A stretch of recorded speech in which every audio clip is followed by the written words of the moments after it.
بسم الله الرحمن الرحيم إن الحمد لله نحمده ونستعينه ونستغفره من يهده الله فلا مضل له ومن يضلل فلا هادي له وأشهد أن لا إله إلا الله وحده لا شريك له وأشهد أن سيدنا ونبينا وحبيبنا وشفيعنا وقرة أعيننا محمدًا عبده ورسوله صلى الله تبارك وتعالى عليه وعلى آله وأصحابه وأزواجه وذريته وبارك وسلم تسليمًا كثيرا. أما بعد فأعوذ بالله من الشيطان الرجيم. بسم الله الرحمن الرحيم. والشمس وضحاها والقمر إذا تلاها والنهار إذا جلاها والليل إذا يغشاها والسماء وما بناها والأرض وما طحاها ونفس وما سواها فألهمها فجورها وتقواها قد أفلح من زكاها وقد خاب من دساها. سبحان ربك رب العزة عما يصفون وسلام على المرسلين والحمد لله رب العالمين. اللهم صل على سيدنا محمد وعلى آل سيدنا محمد وبارك وسلم. میرے محترم بھائی اور دوستو،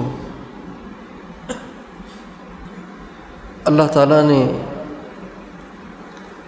اس سورت کے اندر سورۃ الشمس میں ایک بات فرمائی ہے،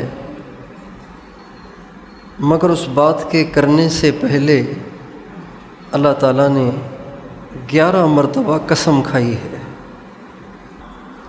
ایک بات فرمائی ہے مگر اس بات کے فرمانے سے پہلے، وہ بات تو ہے چھوٹی سی، ایک سطر ہے، ایک سطر بھی پوری نہیں ہے، لیکن اس سے پہلے 4-5 سطروں میں اللہ تعالیٰ نے 11 قسمیں کھائی ہیں. آپ سوچئے کہ وہ بات کتنی اہم، کتنی محتم بشان، کتنی ضروری اور کتنی عظیم ہوگی کہ جس کو بتانے سے پہلے اللہ تعالیٰ نے 11 مرتبہ قسم کھائی ہے. انسان ایک دفعہ قسم کھاتا ہے اپنی بات کو پکا کرنے کے لیے، 2 دفعہ کھاتا ہے، 3 دفعہ کھاتا ہے، 4 دفعہ کھاتا ہے. میرا خیال ہے ہم نے اور آپ نے، ہم میں سے کسی نے بھی کسی کو کسی بات کو مضبوط اور معتبر کرنے کے لیے 11 مرتبہ قسم کھاتے ہوئے نہیں سنا ہوگا. سنا ہے آپ نے کسی کو دیکھا ہے کہ اس نے اپنی بات کو بتانے کے لیے 11 مرتبہ قسم کھائی ہو؟ کوئی کھائے گا بھی تو کہے گا بس کرو، بات بھی تو کرو، آگے کہنا کیا چاہتے ہو؟ آپ کی بات کا یقین ہے، آپ بتائیں کیا کہنا چاہتے ہیں. اللہ تعالیٰ نے 11 قسمیں کھائی ہیں. 11 قسمیں کھا کر اللہ تعالیٰ فرماتے ہیں قد افلح من زکاہا والشمس وضحاہا والقمر اذا تلاہا والنہار اذا جلاہا واللیل اذا یغشاہا والسماء وما بناہا والارض وما طحاہا ونفس وما سواہا فألہمہا فجورہا وتقواہا. یہ ہو گئیں 11 قسمیں. آگے فرماتے ہیں اچھا اتنی ساری قسمیں کھانے کے بعد اب تو بات سمپل طریقے سے کی جاتی تو بھی ٹھیک تھی، اس لیے کہ 11 قسموں سے بات تو پکی ہو گئی، لیکن 11 قسمیں کھانے کے بعد بھی اللہ تعالیٰ نے فرمایا قد. یہ قد کا جو لفظ ہے نا، قد کا جو لفظ ہے، یہ عربی زبان میں اپنی بات کو پکا کرنے کے لیے آتا ہے. یقینی بات ہے، یہ شک نہ کرنا اس میں. قد جیسے اللہ فرماتے ہیں نا قرآن پاک میں 18ویں پارے کی ابتدا یہاں سے ہوتی ہے قد افلح المؤمنون الذین هم فی صلاتهم خاشعون. پکی بات ہے کہ ایمان والے کامیاب ہو گئے۔ یہ قد کلام کو پکا کرنے کے لیے آتا ہے۔ تو اللہ تعالیٰ نے 11 مرتبہ قسم کھائی ہے، اس کے کرم پہ قربان جائیں۔ اپنے بندوں کو سمجھانے کے لیے اس نے کتنا زور لگایا ہے۔ حالانکہ جو بڑے ہوتے ہیں نا، جو بڑے ہوتے ہیں طاقتور ہوتے ہیں، تو وہ اپنے چھوٹوں کو مطمئن نہیں کرتے ہیں، وہ اپنے چھوٹوں کو آرڈر سناتے ہیں، بس یہ کرنا ہے۔ کبھی آپ نے کسی وزیر اعظم کو قسم کھاتے ہوئے دیکھا ہے؟ اللہ کی قسم، اللہ کی قسم، اللہ کی قسم، اللہ کی قسم، اللہ کی قسم، پھر کوئی بات کہہ رہا ہے؟ تو یہ تو چھوٹوں کا کام ہوتا ہے کہ قسمیں کھا کھا کے اپنے بڑوں کو مطمئن کرتے ہیں، آگے والے کو مطمئن کرتے ہیں۔ یہ تو چھوٹوں کو کام ہوتا ہے۔ بڑے قسمیں نہیں کھاتے، بڑے اگلے کو مطمئن نہیں کرتے، اس لیے کہ بڑے چھوٹوں سے بے نیاز ہوتے ہیں۔ چھوٹے ان سے مطمئن ہو جائیں تو بھی ٹھیک ہے، مطمئن نہیں ہوتے تو جائیں کھڈے میں، ان کو بڑوں کی صحت پہ کیا اثر پڑتا ہے۔ اللہ بے نیاز بادشاہ ہے، اللہ کو کسی کی حاجت نہیں ہے، اللہ کو کسی کی ضرورت نہیں ہے۔ ساری دنیا کے سارے انسان اگر فاسق فاجر ہو جائیں، اللہ کو کوئی ضرورت نہیں، ہونے دیں۔ ہمارے نبی کا ارشاد ہے کہ اللہ تعالیٰ حدیث قدسی میں فرماتے ہیں، لو ان اولکم و آخرکم و جنکم و انسکم، اگر تمہارے پہلے یعنی جتنے انسان گزر گئے وہ سب کے سب، و آخرکم جو قیامت تک آئیں گے وہ بھی، یہ سب کے سب کٹھے، انسان بھی جنات بھی، یہ سب کے سب، کانوا علی افجر قلب رجل واحد منکم، اگر یہ سب کے سب ایک نمبر کے فاسق فاجر بن جائیں، کافر بن جائیں، نافرمان بن جائیں، ما نقص مما عندی شیئا، میرے خزانے، میرے ملک، میری عزت، میری عظمت، میری کبریائی میں کوئی کمی نہیں آئے گی۔ اللہ اتنے بڑے ہیں۔ تو اللہ تعالیٰ اس بات سے بہت بالا ہے کہ دنیا کے لوگ اس کی بات کو سنیں یا نہ سنیں، اس کی بات پہ مطمئن ہوں یا نہ ہوں، لیکن وہ کریم بھی تو ہے، وہ رحیم بھی تو ہے، وہ مہربان بھی تو ہے۔ اس لیے وہ اپنے بندوں کو سمجھانے کے لیے صرف آرڈر نہیں دیتا، بلکہ انہیں مطمئن کرتا ہے، انہیں بار بار سمجھاتا ہے۔ اس لیے ہمارے نبی نے اللہ تعالیٰ کی اپنے بندوں پہ شفقت اور رحمت کو ماں کی محبت اور شفقت اور رحمت کے ساتھ تشبیہ دی ہے۔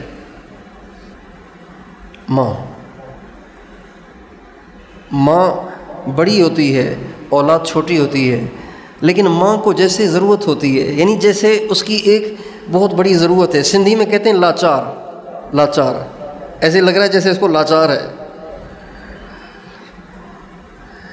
تو اللہ لاچار سے بے نیاز ہے، اللہ محتاج بننے سے بے نیاز ہے، لیکن یہ اس کی کریمی ہے کہ وہ اپنے بندوں کو سمجھانے میں پورا زور لگاتا ہے، اپنے بندوں کو اچھی طرح سمجھانے کی کوشش کرتا ہے اور اپنے بندوں کے سامنے کھول کھول کے بات کو بیان کرتا ہے۔ چنانچہ اللہ تعالیٰ نے 11 قسمیں کھائیں اور ان 11 قسموں کے بعد بھی لفظ قد کو لا کر اپنی بات کو پکا کیا کہ کہیں کوئی بندہ اس بات کو ہلکا سمجھ کے اس سے غافل نہ ہو جائے اور ناکام نہ ہو جائے۔ جب بات ایسے ہی نارمل طریقے سے کی جائے نا تو اگلا اسے ہلکا سمجھتا ہے، اگر میں آپ سے کہوں نا، آپ لوگوں کو پتہ ہے، آپ ایک دم آپ کے کان کھڑے ہو جائیں گے، ایک دم آپ کی آنکھیں پھٹ جائیں گی۔ پتہ ہے آپ لوگوں کو، عجیب کام ہو گیا ہے۔ آج صبح پتہ ہے آپ لوگوں کو آج صبح کیا ہوا ہے؟ اب میں سمجھانے کے لیے کہہ رہا ہوں، لیکن اب بھی بہت ساروں کی آنکھیں پھٹ رہی ہیں اور ایک دم متوجہ ہو رہی ہیں، پتہ نہیں کیا کہنے لگے، تو اس سے اگلا متوجہ ہو جاتا ہے۔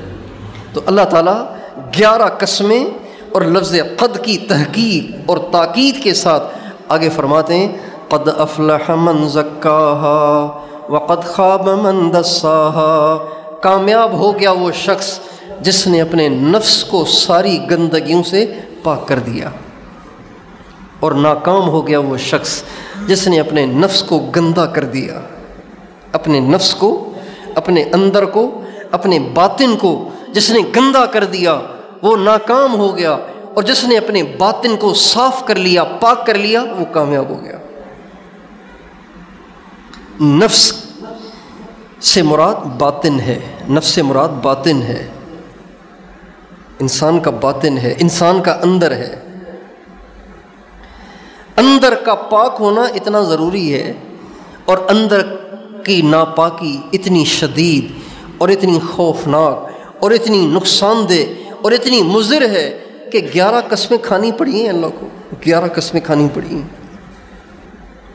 اس لیے باطن کی اصلاح کی فکر ہونا یہ بڑا ضروری ہے۔ انسان کو اپنے باطن کی فکر لگی رہنی چاہیے، اپنے باطن کے بارے میں انسان کو فکر مند رہنا چاہیے، پریشان رہنا چاہیے، فکر مند رہنا چاہیے کہ میرے باطن کا کیا حال ہے۔ اس کو اپنے باطن کو ٹٹولتے رہنا چاہیے، اپنے باطن کو دیکھتے رہنا چاہیے۔ اس لیے کہتے ہیں حاسبو قبل ان تحاسبو، اپنا محاسبہ پہلے کر لو اس سے پہلے کہ تم سے اللہ حساب لے۔ جب قیامت کے دن اندر اور باہر کو کھول کے رکھا جائے گا، اس سے پہلے ہمیں چاہیے کہ ہم اپنے باطن کو ٹٹولتے رہیں کہ مجھ میں کون کون سی خامیاں ہیں، میں ان کو دور کروں۔ ایک اسٹوڈنٹ ہے، اس کے پیپرز ہیں فزکس کا، کیمسٹری کا، میتھمیٹکس کا۔ اب جب اس کا ایگزام قریب آتا ہے نا تو وہ دیکھتا ہے کہ میری کس میں کمی ہے، کون سا میرا مضمون کچا ہے، لہٰذا مجھے اس کی زیادہ محنت کرنی ہے۔ مرنے سے پہلے اپنے باطن کو پاک کرنا، اپنے باطن کو منور کرنا، اپنے باطن کو خوشبودار بنانا، اپنے باطن کو روشن کرنا، اپنے باطن کا تزکیہ کرنا مرنے سے پہلے یہ فرض عین ہے۔ بتائیے یہ کیا ہے؟ فرض عین، فرض عین ہے۔ اپنے باطن کا تزکیہ، اپنے باطن کی ساری بیماریوں کو ختم کرنا، ساری گندگیوں کو دور کرنا، اپنے باطن کو روشن کرنا، منور کرنا، یہ فرض عین ہے، فرض عین ہے، فرض عین ہے۔ نماز پڑھنا الگ فریضہ ہے، زکوٰۃ دینا الگ فریضہ ہے، رمضان کے روزے رکھنا الگ فریضہ ہے، حج کرنا الگ فریضہ ہے، تبلیغ کرنا الگ فریضہ ہے، ماں باپ کی خدمت کرنا الگ فریضہ ہے، بیوی بچوں کے ساتھ حسن سلوک کرنا الگ فریضہ ہے۔ بہت سے فریضے ہیں جو ہمارے ذمے ہیں، لیکن ان تمام فرائض کا تعلق ظاہر کے ساتھ ہے، ظاہر کے ساتھ ہے۔ کچھ فرائض ایسے بھی ہیں جن کا تعلق باطن کے ساتھ ہے۔ اپنے باطن کو ان تمام باتوں سے پاک کرنا جو اللہ کو ناپسند ہیں، جن سے اللہ نے منع فرمایا ہے، جن کو اللہ نے حرام قرار دیا ہے۔ مثلا ایک مثال کے طور پر ایک حرام کام ہے جس سے اللہ نے منع کیا ہے، جو اللہ کو بہت ناپسند ہے۔ اس کا تعلق ظاہر سے نہیں ہے، نہ آنکھوں سے ہے، نہ زبان سے ہے، نہ کانوں سے ہے، نہ شرمگاہ سے ہے، کسی سے نہیں ہے۔ اس کا تعلق دل کے ساتھ ہے، اس کا تعلق باطن کے ساتھ ہے، اور وہ ہے تکبر۔ یہ ایک ایسا عمل ہے جو حرام ہے، کبیرہ گناہ ہے، اور اتنا بڑا گناہ ہے، اتنا بڑا گناہ ہے، اتنا بڑا گناہ ہے کہ ہمارے نبی کا ارشاد ہے، جس کے دل میں رائی کے دانے کے برابر بھی تکبر ہوا، رائی کے دانے کے برابر بھی وہ اپنے آپ کو اوروں سے بڑا سمجھتا ہے، اوروں سے اپنے آپ کو برتر اور بالا سمجھتا ہے، ہمارے نبی کا ارشاد ہے اگر رائی کے دانے کے برابر بھی یہ بیماری کسی میں ہوگی تو جنت تو کیا، اسے جنت کی خوشبو بھی نہیں ملے گی، جنت تو کیا، جنت کی خوشبو بھی نہیں ملے گی۔ دیکھیں ہمارے نبی کا ارشاد ہے، اللہ تعالیٰ نے میری امت پر 5 نمازیں فرض فرمائی ہیں، کتنی نمازیں؟ 5 نمازیں فرض فرمائی ہیں۔ جو ان نمازوں کو ان کے اوقات پر پڑھنے کا اہتمام کرے گا، اللہ تعالیٰ کا وعدہ ہے کہ اس کو اپنی ذمہ داری پر جنت میں داخل کرے گا، اور جو اس کا اہتمام نہ کرے تو اللہ کا کوئی وعدہ نہیں، چاہے تو عذاب دے چاہے تو بخش دے۔ لچک ہے نا اس میں، ہے نا اس میں لچک، اس میں لچک ہے نا، لیکن اس میں کوئی لچک نہیں۔ لم یجد عرف الجنہ، اللہ پاک اسے جنت کی خوشبو بھی نہیں سنگھائے گا۔ حالانکہ حدیث میں آتا ہے جنت کی خوشبو 40 برس کی مسافت سے آتی ہے۔ 40 برس میں انسان کتنا فاصلہ طے کر سکتا ہے؟ 40 برس میں انسان کتنا فاصلہ طے کر سکتا ہے؟ کتنا فاصلہ ہوگا؟ فقہا کا اندازہ ہے کہ 3 دن میں انسان 48 میل یعنی 78 کلومیٹر طے کر لیتا ہے۔ اس میں آرام بھی ہے، اس میں نمازیں بھی ہیں، اس میں ساری چیزیں ہیں۔ 3 دن میں 78 کلومیٹر سکون کے ساتھ، درمیانہ رفتار کے ساتھ چل کے انسان طے کر سکتا ہے۔ تو 3 دن میں 78 کلومیٹر ہے۔ کوئی آپ میں سے ایسا حساب کا ماہر جو بتائے کہ 40 سالوں میں کتنا فاصلہ طے کرے گا؟ کوئی ہے یہاں ماہر بیٹھا ہوا؟ ہزاروں کلومیٹر بنیں گے نا، ہزاروں کلومیٹر بنیں گے۔ کوئی بتا سکتے تو بتا دے۔ ہزاروں کلومیٹر بنیں گے۔ جنت اتنی خوشبودار ہے، اتنی مہکتی ہے، اتنی اس سے خوشبوئیں پھوٹتی ہیں، اتنی اس سے خوشبوئیں پھوٹتی ہیں۔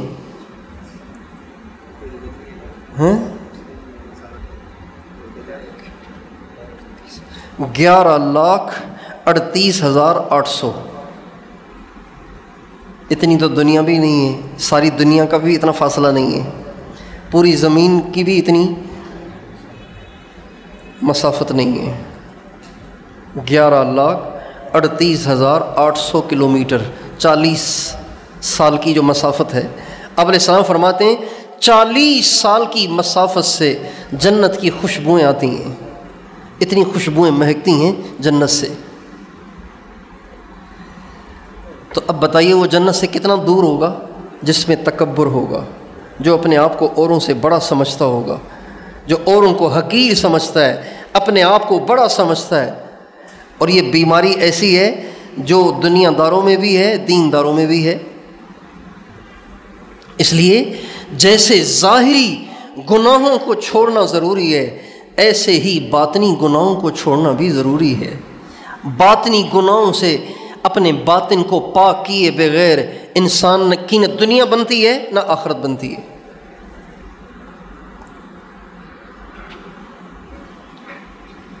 جس طرح اللہ تعالیٰ کی پکڑ، اللہ تعالیٰ کی طرف سے پریشانیاں اور مصیبتیں ظاہری گناہوں پہ آتی ہیں نا، ایسے ہی باطنی گناہوں پہ بھی آتی ہیں۔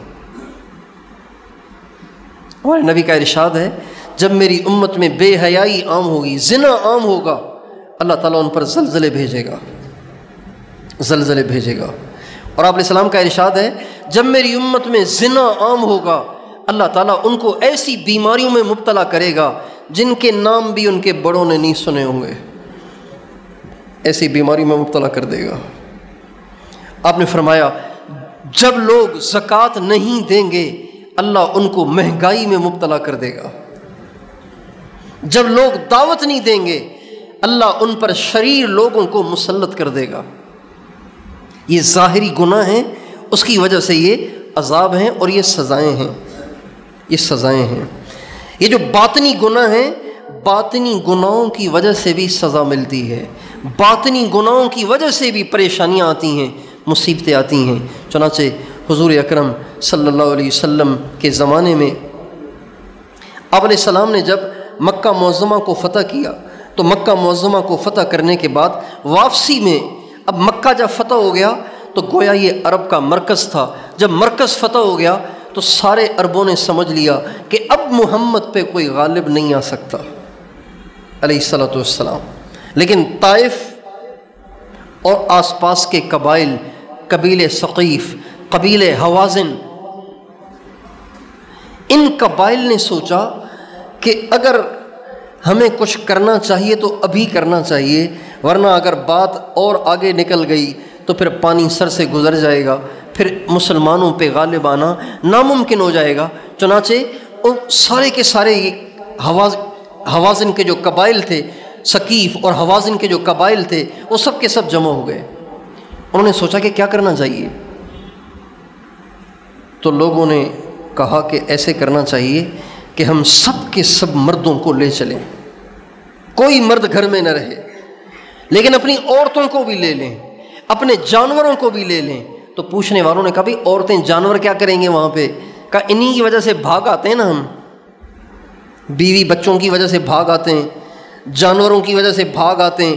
جب یہ بھی ہمارے ساتھ ہوں گے تو کسی کو بھاگنے کا خیال ہی پیدا نہیں ہوگا، جب ہم ڈٹے رہیں گے تو ہم جیت جائیں گے۔ ان کا یہ بات اچھی ہے ویسے، چنانچہ انہوں نے عورتیں بھی لے لیں، بچے بھی لے لیے، جانور بھی لے لیے، سب کے سب جمع ہو کے بستیاں خالی کر دیں اور سب کے سب جمع ہو گئے، سب کے سب جمع ہو گئے تاکہ واپسی کا خیال ہی نہ آئے۔ تو اب بتائیے کس جذبے سے وہ آئے ہوں گے، کس جذبے سے آئے ہوں گے؟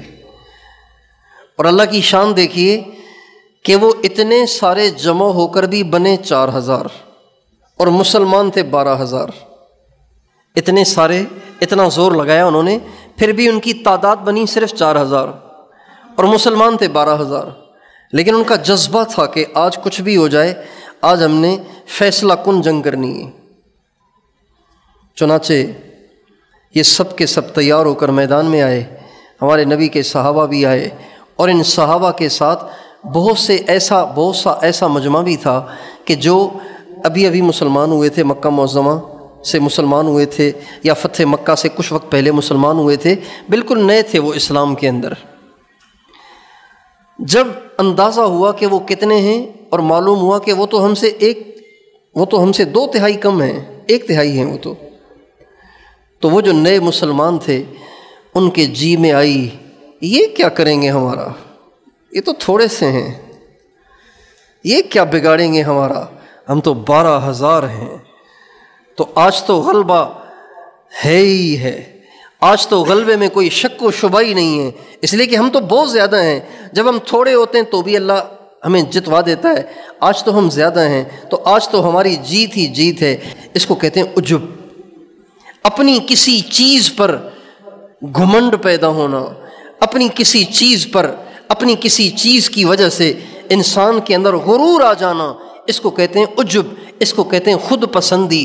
جب یہ عجب کی کیفیت آپ علیہ السلام کے ساتھیوں میں سے بعض نئے مسلمان جن کی ابھی کامل تربیت نہیں ہوئی تھی ان کے دل میں یہ پیدا ہوا، تو اللہ تعالیٰ کی مدد ہٹ گئی، اور ان 4000 نے ان 12000 مسلمانوں پہ اتنا زوردار حملہ کیا اور اتنا شدید مارا کہ سب کے سب مسلمان میدان چھوڑ کے بھاگ گئے،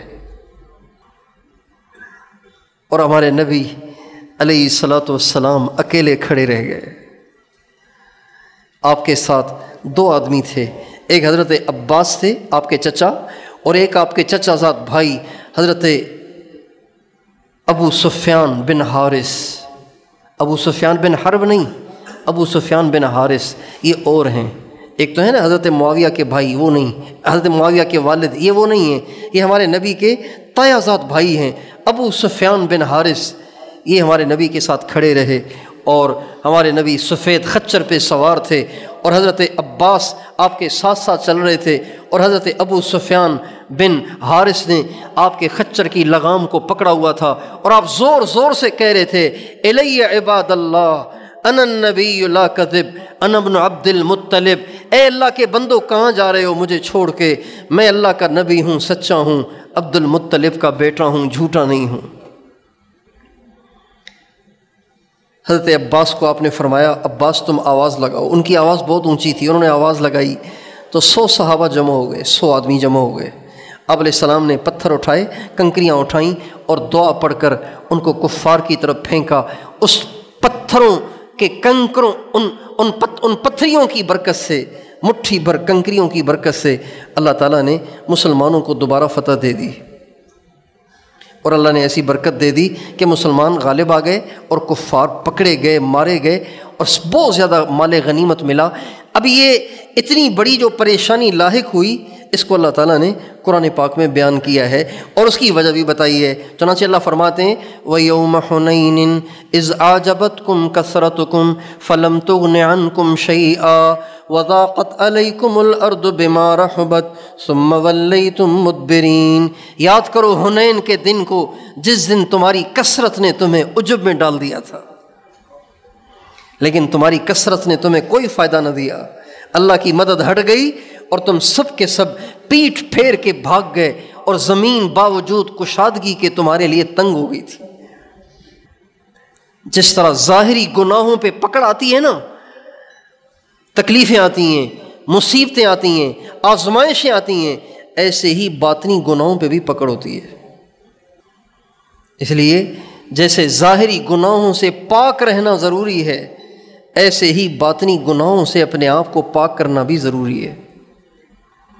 دیندار طبقہ اس کو برا سمجھتا ہے کہ کوئی عورت گزر رہی ہے اور نظر اٹھا کے دیکھا جائے، اس کو برا سمجھتے ہیں۔ دیندار طبقہ پینٹ شرٹ پہننے کو برا سمجھتا ہے، دیندار طبقہ داڑھی منڈانے کو برا سمجھتا ہے، دیندار طبقہ سر ننگا کرنے کو برا سمجھتا ہے، دیندار طبقہ شلوار کرتے کے علاوہ کسی اور لباس کے استعمال کو برا سمجھتا ہے، دیندار طبقہ جھوٹ کو، غیبت کو برا سمجھتا ہے، لیکن دیندار طبقہ اپنے اندر کے غرور میں مبتلا رہتا ہے اور پتہ بھی نہیں چلتا۔ نمازی بے نمازیوں کو حقیر سمجھتے ہیں، داڑھی والے داڑھی منڈوں کو حقیر سمجھتے ہیں، پگڑی والے ننگے سر والوں کو حقیر سمجھتے ہیں، پردہ دار عورتیں بے پردہ عورتوں کو حقیر سمجھتی ہیں۔ اس کو کوئی گناہ نہیں سمجھتے، حالانکہ یہ بھی گناہ ہے اور کبیرہ گناہ ہے۔ اتنا بڑا گناہ ہے کہ اگر کوئی اس میں مبتلا ہے اسے جنت کی خوشبو بھی نہیں ملے گی، جنت کی اسے خوشبو بھی نہیں ملے گی۔ یہ اتنا بڑا گناہ ہے۔ آپ سوچیں کہ شیطان نے اتنی ساری عبادتیں کی تھیں، 8 لاکھ سال عبادت کی ہے اس نے، 8 لاکھ برس عبادت کی ہے۔ 8 لاکھ برس تو آج کل کا کوئی بزرگ بھی عبادت نہیں کرتا، اس کی عمر ہی نہیں اتنی۔ زمین آسمان کے درمیان 8 لاکھ سال کسی نے عبادت نہیں کی، عمر ہی نہیں ملی اتنی۔ شیطان نے کی ہے لیکن مردود ہو گیا۔ اور جرم کیا؟ زنا نہیں، شراب نہیں، جھوٹ نہیں، غیبت نہیں، ناپ تول میں کمی نہیں، دھوکہ نہیں، ظلم و ستم نہیں۔ جرم کیا؟ انا خیر منہ۔ اللہ نے کہا سجدہ کرو، اس نے کہا نہیں، انا خیر منہ، میں آدم سے بہتر ہوں۔ آدم چھوٹا، میں بڑا، آدم حقیر، میں عزیز، میں عزت والا، لہذا میں نہیں کروں گا سجدہ۔ چنانچہ اللہ تعالیٰ نے اس کو ذلیل کر دیا۔ اسی کو شیخ سعدی فرماتے ہیں تکبر عزازیل را خوار کرد، بزندان لعنت گرفتار کرد۔ تکبر ہی تو ہے جس نے ابلیس کو ذلیل کر دیا، اس کا نام تھا عزازیل۔ بزندان لعنت گرفتار کرد، اللہ پاک نے اپنی لعنت بھیج دی اور ہمیشہ کے لیے اسے مردود کر دیا۔ اب اس کے توبہ تائب ہونے کی کوئی صورت ہی نہیں، توبہ تائب ہونے کی صورت ہی نہیں ہے۔ اب اس کی توبہ نہیں ہوگی، اب اس کے لیے جنت میں جانے کی کوئی صورت ہی نہیں ہے، اب وہ جہنم میں ہی جائے گا۔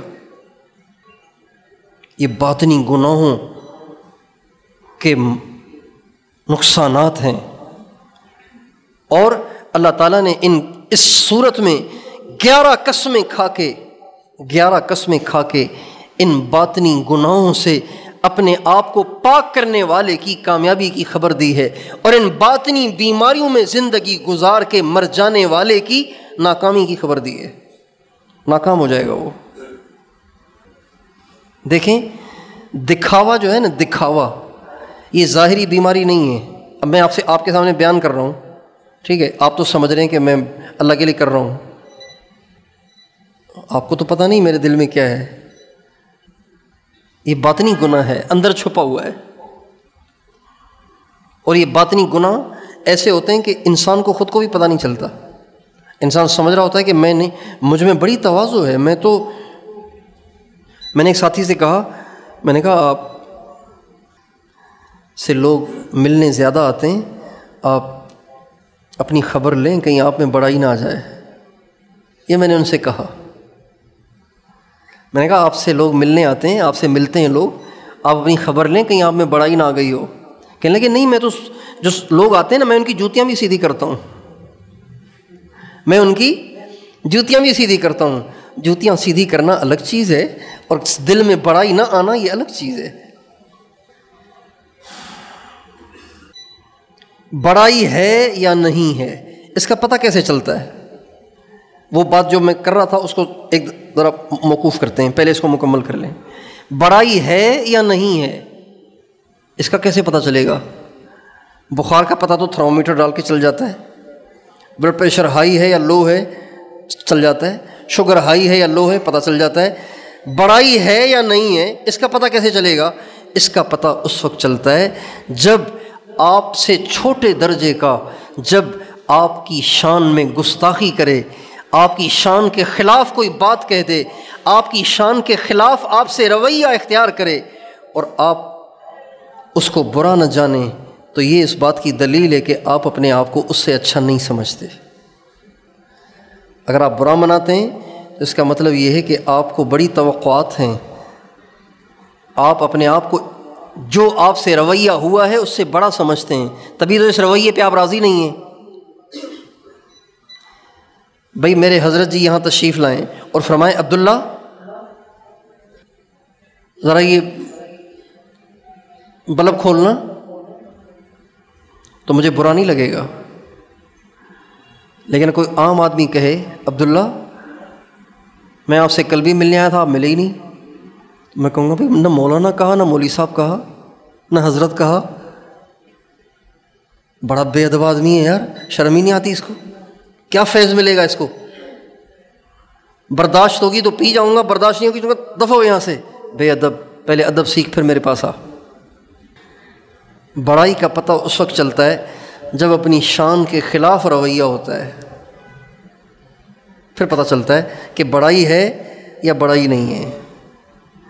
حضرت سلمان فارسی رضی اللہ تعالیٰ عنہ سے ایک دفعہ کسی کی تھوڑی سی میں تو ہو گئی، تو جس کی ہوئی وہ عرب تھے، حضرت سلمان تو فارسی تھے، فارس کے رہنے والے تھے، فارسی تھے، تو انہوں نے کہا آپ تو فارسی ہیں، آپ کیا بات کر رہے ہیں،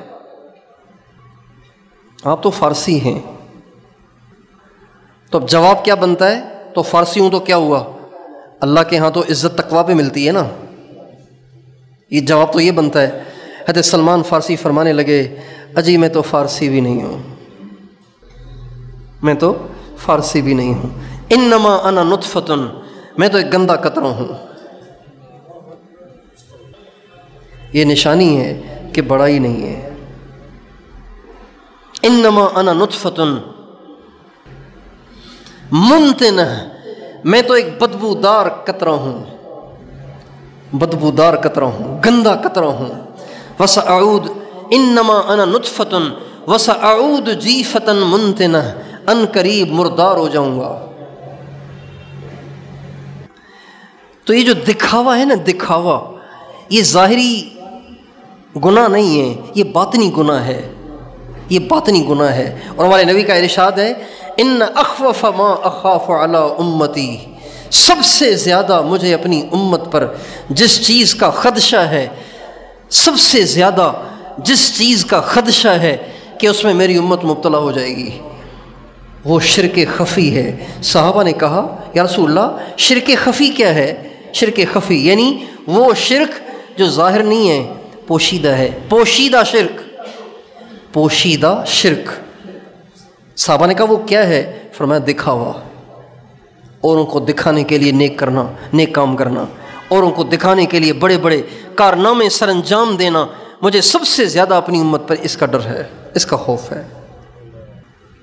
اب یہ ایسی بیماری ہے جو ظاہر میں نہیں ہے، نہ آنکھوں سے تعلق ہے، نہ زبان سے تعلق ہے، نہ کانوں سے تعلق ہے، نہ ہاتھوں سے تعلق ہے، نہ پاؤں سے، نہ شرمگاہ سے، کسی سے بھی تعلق نہیں ہے، یہ اندر ہی اندر ہے۔ اس سے پاک ہونا لازم ہے، فرض عین ہے، اس سے پاک ہونا فرض عین ہے۔ اگر اس سے پاک نہ ہوا تو جہنم کا افتتاح، آپ کو پتہ ہے قیامت کے دن زانی شرابی سے نہیں ہوگا، ڈاکو سے نہیں ہوگا، ظالم جابر سے نہیں ہوگا، قیامت کے دن جہنم کی آگ کا افتتاح عالم دین سے ہوگا، سخی سے ہوگا، شہید سے ہوگا۔ اور یہ تینوں وہ ہوں گے، عالم کتنا بڑا عمل، کتنا بڑا درجہ ہے عالم کا، سخی کا کتنا بڑا درجہ ہے، شہید کا کتنا بڑا درجہ ہے، لیکن یہ تینوں کے تینوں وہ ہوں گے جو باطنی مرض میں مبتلا ہوں گے۔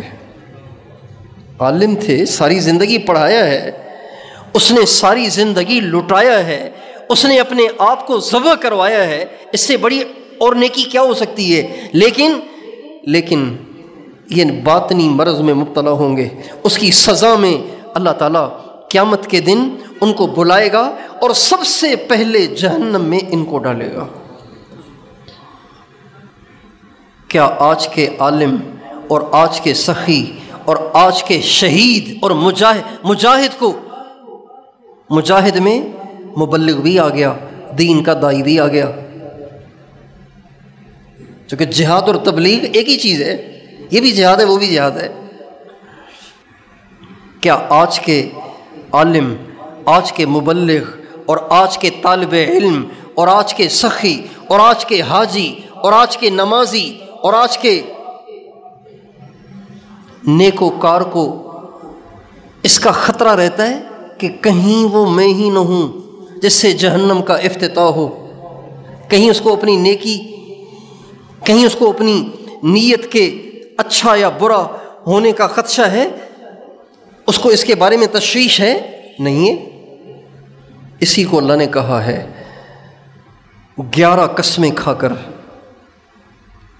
متوجہ کیا ہے کہ کہیں کوئی باطنی مرض میں مبتلا ہو کر دھوکے میں نہ رہے کہ میں تو بڑا اللہ والا ہوں، میں تو بڑا پہنچا ہوا، میں تو بڑی پہنچی ہوئی سرکار ہوں، لوگ مجھ سے دعائیں کراتے ہیں، کتنا مجمع مجھ سے بیعت ہے، کتنا مجمع میرا بیان سنتا ہے اور کتنا مجمع میرا احترام کرتا ہے۔ اللہ تعالیٰ نے 11 قسمیں کھا کے یہ سارا طلسم توڑ دیا ہے اور متوجہ فرما دیا ہے کہ لوگوں کے مسافے سے کیا ہوگا، لوگوں کی واہ واہ سے کیا ہوگا؟ اگر تیرا باطن صاف نہیں ہے تو میں 11 قسمیں کھا کے تمہیں بتا رہا ہوں کہ تو ناکام ہے۔ اس لیے میرے دوستو، اپنے باطن کی فکر کرنا ضروری ہے، اپنے بارے میں ہمیشہ بدگمان رہنا، ہمیشہ اپنے باطن کی صفائی کے لیے فکر مند رہنا یہ ضروری ہے۔ اللہ تعالیٰ جس سے خیر کا ارادہ رکھتے ہیں نا، جس سے خیر کا ارادہ رکھتے ہیں اس کو باطن کی کمیاں دکھاتے ہیں، پھر وہ اس کو دور کرنے کی کوشش کرتا ہے، روتا دھوتا ہے، اللہ سے مانگتا ہے۔ اور جس سے اللہ پاک خیر کا ارادہ نہیں رکھتے، اللہ تعالیٰ اس سے خیر کا ارادہ نہیں رکھتے، اللہ اس کو اپنے باطنی امراض سے اندھا کر دیتے ہیں، اس کو پتہ ہی نہیں چلتا کہ میں کیا کر رہا ہوں۔ وہ سمجھتا ہے کہ میں بہت پہنچا ہوا ہوں، میں بہت نیک ہوں، میں بڑا اللہ والا ہوں، میرے جیسا تو کوئی ہے ہی نہیں دنیا میں۔ لہٰذا وہ اسی غرور میں اور گھمنڈ میں مبتلا رہ کر زندگی گزار کے چلا جاتا ہے، اور پھر کیا ہوتا ہے؟ اللہ تعالیٰ فرماتے ہیں وَبَدَا لَهُم مِّنَ اللَّهِ مَا لَمْ يَكُونُوا يَحْتَسِبُونَ۔ جب قیامت کا دن ہوگا تو ان کے سامنے وہ حالات پیش آئیں گے کہ جن حالات کا ان کو گمان ہی نہیں تھا۔ وہ تو سمجھتے تھے کہ جب دنیا سے جائیں گے تو 70,000 فرشتے استقبال کے لیے کھڑے ہوں گے، اور قیامت کے دن ہم تو نور کے ممبروں پہ ہوں گے اور مشک کے ٹیلوں پہ ہوں گے، لیکن باطن سے وہ بے خبر تھے۔ لہٰذا جب مریں گے اور باطن کی گندگیاں کھلیں گی تو پھر ان کو بڑا افسوس ہوگا۔ اس لیے میرے دوستو، میں اور آپ اپنے باطن کی اصلاح کے لیے ہر وقت فکر مند رہیں۔ ہمارے نبی تہجد میں اللہ اکبر، تہجد میں سجدے میں دعا کر رہے ہیں رب آت نفسی تقواها وزکها انت خیر من زکاها انت ولیها ومولاها۔ اے میرے پروردگار، میرے نفس کو یعنی میرے باطن کو تقوی دے، میرے باطن کو تقوی دے، میرے باطن کو تقوی دے، وزکها اسے پاک کر دے، اسے پاک کر دے، انت خیر من زکاها سب سے اچھا پاک کرنے والا آپ تو ہے۔ انت ولیہا و مولاہا، تو ہی کر سکتا ہے۔ اس لیے جو جس نیکی میں لگا ہوا ہے اس نیکی کو چھوڑے نہیں، اس نیکی میں لگا رہے۔ جیسے حج عمرے کا شوق ہے خوب کرے، جو دعوت کی محنت کر رہا ہے اور زیادہ کرے، جو تہجد کا اہتمام کرتا ہے کبھی نہ چھوڑے، جو علم سیکھ رہا ہے سیکھتا رہے، لیکن اپنے باطن سے بے خبر نہ رہیں، اپنے باطن کے بارے میں بے فکر نہ رہیں، بلکہ اپنے باطن کی اصلاح اور اپنے باطن کے تزکیے کے لیے کوشش کرتے رہیں، اللہ سے مانگتے رہیں۔ کریں گے کوشش انشاءاللہ، مانگیں گے اللہ تعالیٰ سے، اس کے لیے فکر مند رہیں گے انشاءاللہ، اللہ تعالیٰ ہم سب کو توفیق عطا فرمائے۔